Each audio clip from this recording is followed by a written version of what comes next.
Well, hello, avid readers. Trisha Goyer here. I'm excited to talk to my friend Lindsay Harrel. Now, we have talked before. We talked about your marathon book, Lindsay. What was the name of that one? The Joy of Fall. Um, The Joy of Falling. Yes, I love that book. We're talking about a new one, Meet Me at the Grand. I cannot wait to get in and talk about the book. But first, Lindsay, why don't you just start by telling us a little bit about yourself? Okay, I am Lindsay Harrel. I live in Arizona with my two sons. They're second and fourth grade, so active, busy, busy. My husband of 18 years, and we live here. We have a home here. We've lived here for pretty much my whole life, so definitely a desert dweller. And yeah, I've been writing fiction for I don't know, 10 plus years. I've been an editor, have degrees in journalism and English. So I've done lots of different types of editing over the years, fiction included. And I stay home. I volunteer at my kids' school. I am writing and editing and doing all the things. So, and I love to read, of course, as well. So that got me started as an author in the first place. So that's just kind of the basics about me. Yeah, and I And love thanks that. The for having balance. me. Yeah, it's so great to have you. Like balancing the kids, the balancing the Yes. writing. It's always like, okay, I'm in the real world now with these kids, and then Mhm. like then you can go play with your characters and Yes. hang out with them for a while in these unique places. Absolutely. Yeah, It's so fun. yeah, And, I yeah. write a lot of different books in different settings, so that's kind of fun because you're like, "Oh, today I'm in the mountains of Arizona, and now I'm on a beach, and now I'm, on this island in Michigan," and so Yes. Yeah, so let's talk about that. So, Meet Me at the Mhm. Grand is the first in the Jonathan Island series. Yes, and the cover is so cute. Hold it up again because Okay. they are, yeah, so Super cute. super cute. I know. Yeah, and we have Danny, it's female Danny, and then we have Liam, and Yep. they're kind of opposites, but we'll get into that in a minute. But just Yeah. before we get into the actual story, tell us a little Mhm. bit just about kind of the setting, Jonathan Island. Now, I have never been like when I think island, I don't think of Michigan. Like I No. don't think of like Right. up north, and so, but Right. it's a thing. Like, so tell us a little Yeah. bit about that setting, which is great. Yeah, so it's a fictional town called Jonathan Island, and it's kind of based on Mackinac Island, which I believe people call it like the island time forgot. It's kind of like they don't allow a lot of vehicles on the island, so it has this kind of like old-timey feel. I think they allow golf carts and some things like that, and of course emergency vehicles, and some vehicles are necessary, but overall it's got this kind of old-timey feel to it. People ride bikes, they walk. I mean, it's not that big. It's like probably 4 square miles, maybe. But there's, forest, and there's this really adorable downtown. There's a marina and all sorts of stuff like that. So it's like this really fun town. Of course, it's a lot colder than where I am in Phoenix, but especially during the winter. Yes. But yeah, it was right. Um, yeah, it was just really cute little town. One of those that where it's like, the characters, many of them have lived there for many, many years. There's some old families who have, basically started the island and they're still there. And it's just a really fun place. And even visitors who move there or come there for a job or whatever, or who are just visiting temporarily, feel instantly welcomed, as Liam Mhm. finds out in my book.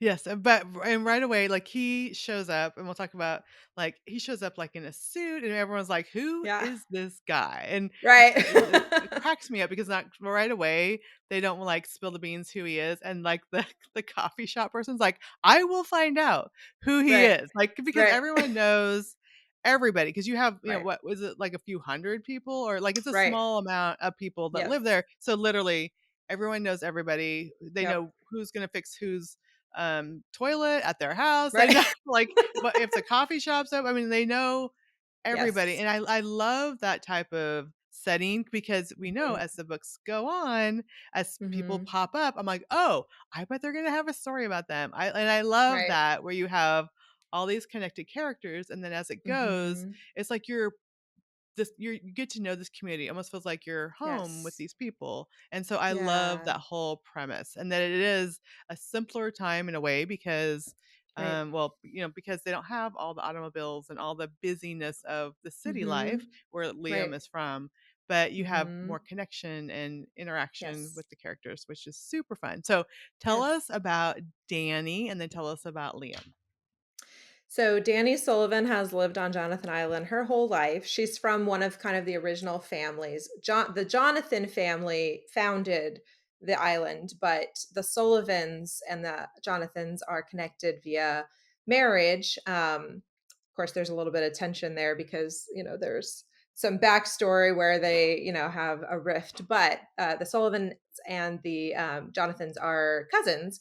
So Danny has lived there her whole life. She has, I believe it's seven. I wrote this a while ago. So seven or Yeah. eight brothers and sisters. And, she had Sullivan cousins, and she's got Jonathan cousins on the island. She loves this island. She is the new tourism director for the island. And her dream is to bring it back to life because Mhm. 10 years ago, we actually have a prequel novella written by Susan May Warren who developed this concept in this series in the first place and then gathered some authors to write in this multi-author series, which has been really fun. Um, but she wrote a prequel, and happened 10 years ago. Well, you find out in my book that 10 years ago, the Grand Hotel burned to the ground, or not, it partially burned. And basically, because of that, the community couldn't, they didn't have a place to house like seasonal workers anymore. And so then tourism economy slowed down, and then the pandemic basically killed it. And Yeah. so this island has been struggling for years to kind of return to its former glory. And Danny's taking over as tourism director. She's worked in tourism her whole time here. She's like 28. She loves this island. She loves this community, and she has deep roots here. And her goal is to ultimately bring the island back to life, but also to get her family back because her immediate family has all moved away because of this rift that has happened between her parents, and her siblings all left. So all she has left is the community of people that she knows and loves. And then her Jonathan cousins, some of them are still on island. So she has family, but it's not her immediate family. So she's kind of feeling like, I need, like, what's my sense of, home? Is home scattered around because all my family is scattered, or is home here? This is where I want to build, my home and stay, even though her dad is like, come work at my new hotel in Florida with me. She wants to take this opportunity to rebuild this. And enter Liam, who is, he works for his dad's hotel development company in LA, Los Angeles. And Mr. Jonathan, Seb Jonathan, who is Danny's, who's like the mayor of the town and also Danny's uncle, knows Liam's dad from college, university, and his time, his past life. And so they connect. He agrees to come help, rebuild this hotel. Well, Liam is his son, and Liam wants to take over for his dad. His dad's health is not well, but he knows that if his dad, he knows his dad won't retire unless he can kind of prove like, hey, I've got what it takes to, to run this company. So he's going to take on this project, which no other builders want to touch because it's like a heap of ash, and Yeah. some parts are still there, but like it's like partially burned. So finally they take this on. Liam arrives and he's like Mr. Modern, right? He's like, okay, I know what to do. I know the boutique hotel business. I know how to make this like really, really like good for tourists who want to come back here, to get people back here. And Danny's like, but no, wait, we have to restore it to its former glory, which is like, like again, historical. So they're kind of button heads Mhm. about that, and like, how is that going to work out? And Liam himself, he has this deep desire for home because he travels all the time for work. And his dad and him, like, he lost his mom when he was young. And so he and his dad live in like this penthouse of a hotel. He doesn't even have a real home. And his dad's a workaholic Mhm. and he's a workaholic. So it's kind of like this, he wants family and roots, but he doesn't really know how to get there. And then he gets to this island where he meets this woman who, her roots are so deep in this home, and he starts to see what makes Jonathan Island special. So that's kind of like the basics of them and their Yeah. story. And I love it. So it is like a fish out of water because he is just used to Mhm. flying everywhere, traveling everywhere. He lives in the penthouse of a hotel, and then it's like, what?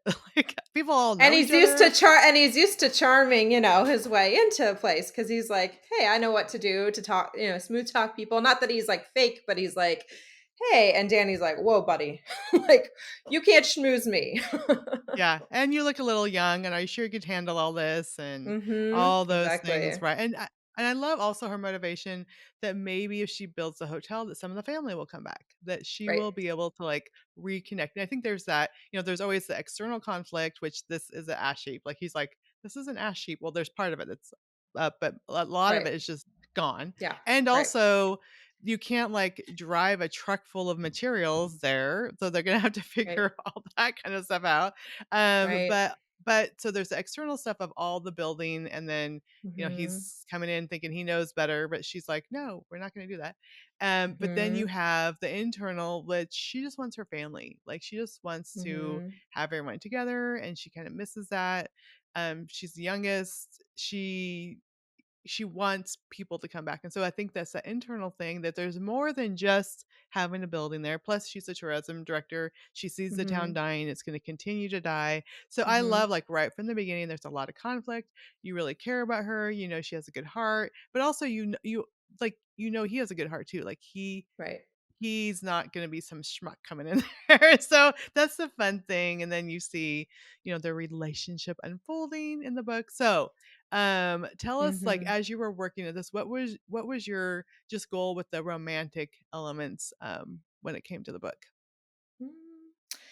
I mean, they like with a romance, you have to obviously make sure that they're a good fit for each other, like where one is weak, one is strong, and vice versa. Mhm. So they can kind of help each other grow in their own faith and in their own, just character arc. And then also you need some fun tension. I just thought I loved first of all, I loved how the town was kind of like this, like prodding them along or like teasing them. And, it's like a handsome new guy Danny's hanging around with, and everybody's like, what's going on here? What's And so that was kind of fun. happening?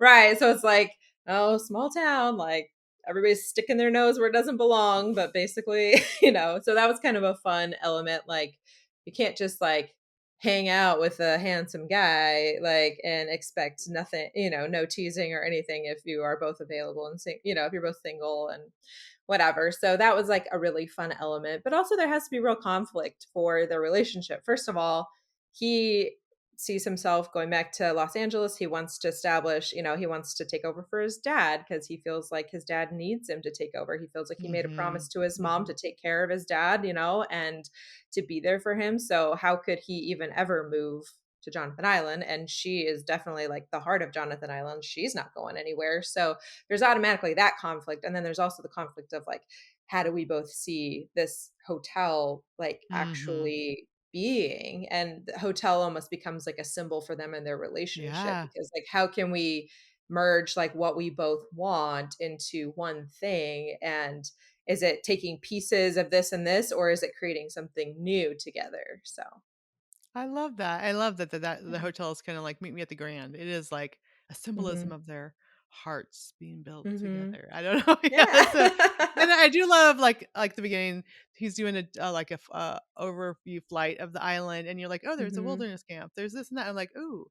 I'm just picturing like, "Oh, these are gonna be picture future books," because Yes. I don't know. You just like when stuff is pointed out, I'm like, I bet there's gonna Mhm. be a book set there. Oh, that's gonna be fun. Oh, that's a character. Okay, I bet that person. And so that's fun when you're kind of like coming into a new place and you know that it's gonna Mhm. be a series. You know more is gonna be happening. Yes. Then it's super fun to be like, okay. And then I don't know, it makes me pay attention more to these other Mhm. elements, knowing that they'll probably be showing up later. I don't even know for sure, but those were swirling in my mind when when it was in the beginning. Yes, Uh, exactly. And, so every character that I dropped in there, I basically was like, how can we use this future character for a future story? Because the goal is hopefully to do many, many seasons of this, aka like mm-hmm. each year will have these books in it, and each year kind of has the story arc within the larger arc of rebuilding Jonathan Island, Yeah. essentially.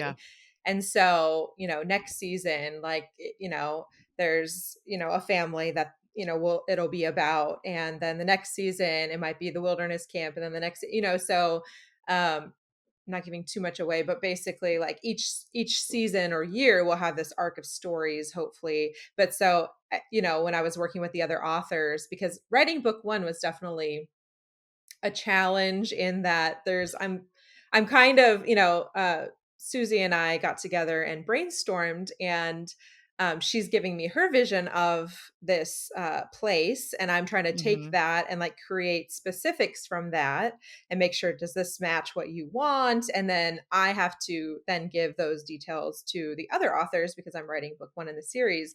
And so that was definitely challenging, but really fun too, because we could be like, oh, we could put this here and we could put this here and make this person in charge here and that sort of thing. Um, so developing that world was definitely really interesting. But I told the other authors, if you can, like when you make a character, if you can make them like in their 30s and single or whatever, if we can use them, not that, hey, like make an interesting character and always be like, how can we use that person for a future hero or heroine potentially? And who Yeah. would be a good match? Or like you show a little interaction between these two characters and you're like, I wonder someday if that's going to be, a thing or whatever. So it's fun to do that for sure. Yeah, and I love because you guys are writing these at the same time. It's not Yeah. like you completely finish your book and then the next Right. person and then because you're intertwining characters, like Hmm. you have to make sure like, oh, does this fit with their vision? 3 books down when you're Right. introducing this person in your book. Right. That was definitely the Yeah, hardest part. I do feel like future like authors in future seasons will have a little bit of an advantage because like the world's established, they can read and be like, oh, okay, now I'm getting a picture of what it's like. And like I had to develop like a map basically. And I'm not an yeah, artist. So I'm like, I don't know how this is. This is not to scale, people. Do not take this yeah. for much. But yeah, so but it was really fun to work with others and kind of brainstorm ideas and get, more than I would if I was just creating this series on Hmm. my own. So, Yeah, and it's like your imaginary friends are other people's imaginary friends, also. yeah. Yeah. But it is Well, interesting when you're writing somebody else's character, though, you have to send it to them and be like, would they do this? Like, does this make uh-huh. sense? Or, so that part is a little bit like, okay, I got to make sure that it's all matching up because it won't make sense if this person talks like this in book one and then in the next book, they're like totally different. So, Yeah. Yeah, that's so I've kind of did one with guideposts like that. It was like the same family with individual mm, people, but hmm. I didn't interact with the other authors. And so basically everyone was finished. So then you just read the one before and then you do your story. So I Oh, like right. introduce this character. I loved him. He was like a uncle or a cousin. I can't remember now. This is like years ago. Hmm. And like I planted him in there and I'm like, oh, in the future I could do this with him. Well, then like 2 books down, like someone kind of made him a bad person. I'm like, that was my character. Like you can't do Oh, that. But it was funny, but because it wasn't the same thing, which that's why I love what you guys do, no. is that you're Hmm. all talking and you're all so it's not like this character that you're setting up that seems like a nice guy later is a bad guy 2 books away. It's Right. like you're continuing kind of the vision Yeah. or connecting with the person, which is so fun. And I think it makes the characters come to life more because we see Hmm. that develop. Like there's this little hints of people, Right. um, like the plumber riding a bicycle. I hope he shows up in a later book. Um, Oh, I he gotta will. find out what's happening to that guy. Oh, does he? I gotta find out Uh-huh. about these guys. So like already, I'm like, okay, and I think that makes you like, okay, I want to find the next one. Oh yes, he's this book, Hmm. and so it just Hmm. keeps you coming along. So how far apart are they releasing? So we know like when do we start looking for the next one, or how does Yeah, I that think work? the next one releases in May, and then I co-wrote book three with Rachel Russell, and that one comes out in June, I believe. So I think it's every month, or some of them might be Oh, part 2 months. There's 6 books in season one, and I want to say the last one releases in October, maybe or September. So oh, don't that's quote me good. on those Okay, dates, so but super I think it's like, fun. yeah, so like you read one and then the next one you can, read really quickly after that. So it'll be really fun for people to kind of be able to, binge through them, I think. Yeah, and there's just like it's just fun summer reading too. Like you just Oh, have these yeah. characters and they're in this island and you're kind of on vacation, away Mhm. from like busy life. And so yeah, Yes. that is so cool. All right. So Yes. I love it. Okay, so what are some other things about Jonathan Island that were unique that maybe you haven't done in other books or that Hmm. the readers will find interesting about Jonathan Island itself? Well, what I have not done in other books is really written in a place where there's true winter because I don't know it very well, right? It's like, it like never snows in Phoenix, so I don't really Yeah. know. That was like a little bit challenging. I was like, "But people have to wear like gloves and coats and all this stuff." I mean, it was actually like spring. So originally when I wrote it in like I think originally it was placed in March. I think now it's April because like it was in March and I was like, I really want to do this bonfire outside, but is that like a thing? Can they do that? And Susie's like, let's move it a Yeah. little bit later. And we'll say that this season is like unseasonably warm. And I'm like, which does Because, yeah, happen, it you could be like know? snow. There would be snow, like, on the ground, and even when he got there, she's like, "It's you can't really walk to town, it's kinda muddy. We just had bad weather, like, last week," Right. which Right. is that's how it happens in spring when you're not in Right. Phoenix. So, Right. like I think one of the challenges was like, okay, how are people getting certain places? Like, they have to bike, but if it's, yeah. So, like in the off season, they can use golf carts. And I think during the season, they can't, or they can't downtown at least. And like, I have kind of a funny scene in one of a future book where there's an illegal use of the golf cart for an emergency, but, it's like, um, and so it's things like that, and I think, like, just plotting out and figuring out where, like, okay, what kind of things do we need here? Because it's like, well, there's only 200 people, so there's probably not gonna be, like, a full-time veterinarian, like, probably, like, there's Right. probably, like, a part-time person here or things like that where you're like, okay, what would they go to the mainland for? What would they not?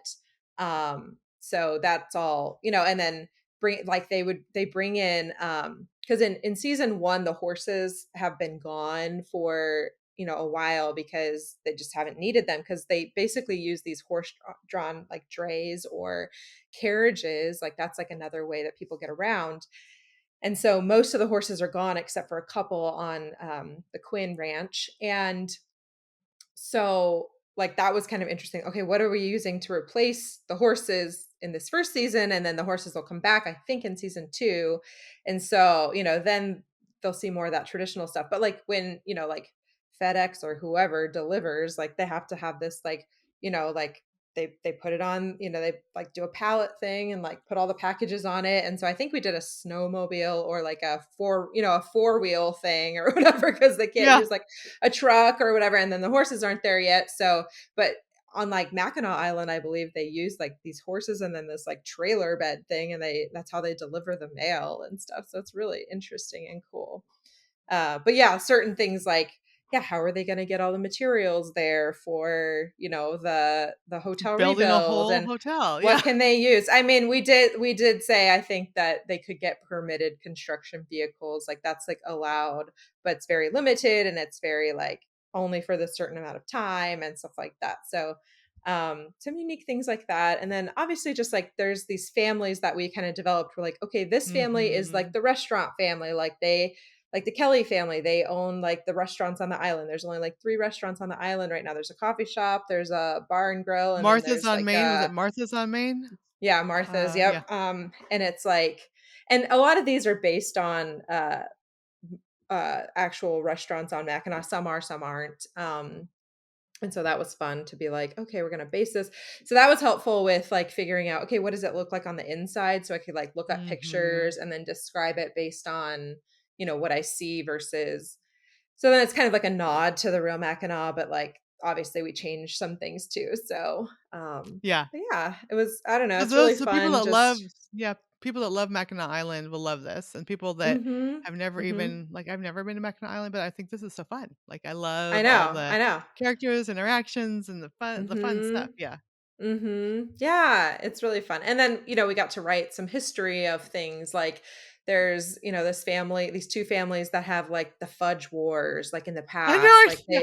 they're the two fudge families, and Did they he like, steal the there's recipe? The second guy. right, Yeah. there, right, like, and so that'll be a future, book two. So like book three is Meet Me at the Fudge Shop. So I co-wrote that one. So that one is like fun to like, okay, you can create these like backstories and these histories. And so I think that the effect is that readers will really find that this place feels real to them. These characters feel real to them because Mhm. there's so much depth and we spend so much time with them. And you don't have to wait a year between book releases for this series. Like that's the great thing is it's like, oh, I can read 6 books in a row like this year within the next 6 months about this island fall in love, and then oh next year there's going to be more books and then I'll learn more, so it's just kind of like a fun series that you can come back to. And also they hopefully will not just be entertainment, but like leave people with like some things to think about and some depth and some Yeah, let's talk like about the, the faith elements to these books because I hmm know that's important, um, yeah. in your writing and then, the other authors too. Yeah, so each book definitely has faith woven throughout. It's not like they're not preachy, they're not anything. So if people Mhm. don't share the faith, I think they can still enjoy them without feeling like pounded over the head with anything. But there probably are some scenes at church and things like that. But um, really, at everything that I write, my core hope is that it will leave people with hope, like that Mhm. there is something more. There is a purpose in what you're going through. There is a purpose for your life, that you were created with a purpose, that sort of thing. That's kind of like a main theme in a lot of my books. And in this book in particular, I definitely focused on, because of this rebuilding of this grand, like, this hotel does not seem like it can be fixed. Like, this is Right. going to take a monumental effort to fix this. It's going to take lots of people, lots of time, lots of money. And those are all things that, that are low right now. Like they don't have all of that. So they have to Mhm. rely on outside help and they have to like ask for help. And it's kind of this idea that like, and Danny with her family, she's like, I want my family back, but I really don't know if that's possible. Mhm. Like, I don't know if it can be fixed. And it's kind of this idea that like with God, all things are possible, and that, Yeah. ultimately broken things can be fixed, things can be healed. There is hope for that. And so hopefully readers can enjoy the sweet story, but also apply that to their own life, in that this idea that like God can fix the broken things in my life if I surrender them to him. So Mhm. yeah. I So love that. I love that those messages of hope that just like, okay, all right, we can relate it to whatever hard thing is going on in our life hmm right. through these characters in this book that you made up in your head and these other authors made up in their I head. It's just I know. love how fiction's able to do that. And this sweet little story in this sweet little place. Like it's just like, hmm okay, I could deal with this other thing because Right. you Like just you have can feel hope. And I safe love that. reading it because it's like totally clean, no, no cursing, no, nothing inappropriate. And then it also is giving you that like boost of hope, hopefully, especially if you're reading it in, a dark time or something like that. So, Yeah. I love it. Oh, it's okay. So tell us about some of your other books that you write because I know you just write so many wonderful books. So like what can people like if they're like, "Oh, I haven't read any of Lindsay's books. I'm going to go read this." But hmm what else can they go and find? yeah. So I have some books that are, um, that I wrote, a few years ago, that are they have romance, but they're a little bit more women's fiction. So I've got Mhm. Mhm. The Heart Between Us, The Joy of Falling, and then The Secrets of Paper and Ink, which if you love books about books, that's a fun one.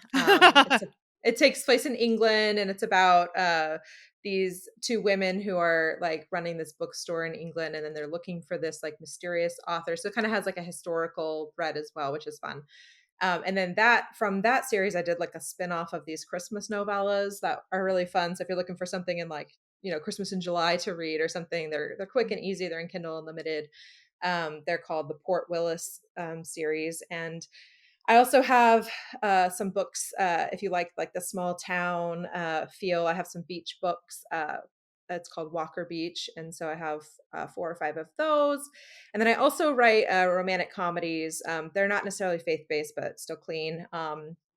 Under the pen name Kristen Canary. So Kristin, Canary, like the bird. So I've got some fun ones that I'm writing there, and those take place in like California, and those are kind of like beach reads as well. So And it's so fun. I'm like, how can wait? I could barely keep up with all the Lindsay yeah, books, and then you have I like this know. whole other persona, which is so fun. It is fun. Yeah. Yeah, Do you like put on a different hat on when you sit down as Kristen like, this is Canary, the or Kristen hat. Yeah, this is the yeah, Lindsay hat. yeah. No. Oh, and then I also have a my first love inspired book coming out in September, I believe, her Christmas Oh, homecoming. very So, cool. yeah, I'm writing some, and those take place in a little town in Arizona, like the mountains of Arizona. It's called Pineberry. It's based on a real, like two real towns, Pine and Strawberry. It's where my dad lives. So it's like this cute little mountain community. And I was like, I gotta set some books here. That So is so cool. yeah, so lots of different series to choose from, whatever floats your boat. So just go follow Lindsay, and you're gonna be Yeah. well set for a while. Or Kristen, Yeah. Lindsay slash Kristen. Yeah. I Either love it. one. You So can follow me on Instagram or Facebook or whatever on either of those. I love that's what I was gonna ask next. Like, where can Mm. people connect with you? Like a website or social media? Where can they go if they want to find out Mhm. more? Yeah, so probably the best place is Instagram. That's where I'm most active. Lindsay Harrel author or Kristen Canary author.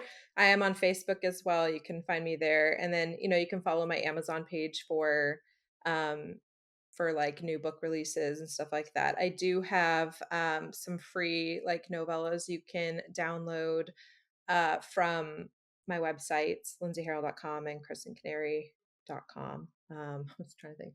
Yes. So you can try out either of those books, or most of the many of them are in Kindle Unlimited as well. So if you have a membership there, then you can read most of my books that way.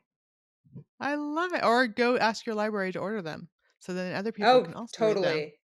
Yes, absolutely. And some of them are in audio, some are not. So I believe this series is going to be an audio, the Jonathan Island Jonathan series. Island. So yes, and it's in paperback and all that too. So I hope that people really enjoy this one, and I'd love to hear from you if you do.